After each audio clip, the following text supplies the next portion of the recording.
இதுக்கு முன்னாலேயே ஃபோன் வந்து அந்த ஒரு ஆகாஷுங்கிற பையன் சிவாங்கிற டிபி வச்சு என்ன திவ்யா ஃபோனை காணுமா அப்படின்னு வாய்ஸ் வந்துச்சு.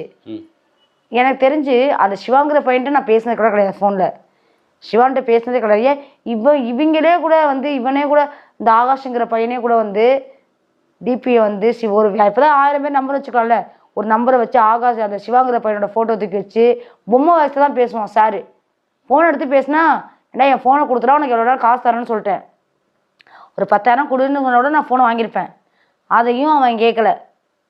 எனக்கு என்னமோ இந்த ஆகாஷ் மேலே தான் டவுட் வருது. அவன் தான் ஃபோனை வந்து கட்டாரியை விட்டு அவன் திருடிட்டு வர சொல்லி பொம்மை வாய்ஸில் போட்டு அவன் தான் என் ஃபோனை எடுத்துகிட்டு போனான். எனக்கு அவன் மேலே தான் டவுட் வருது.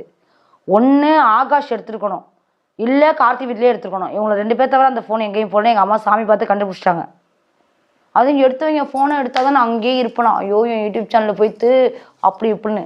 ஒன்று கார்த்தி வீட்டில் என் ஃபோனை எடுத்துருக்கணும்.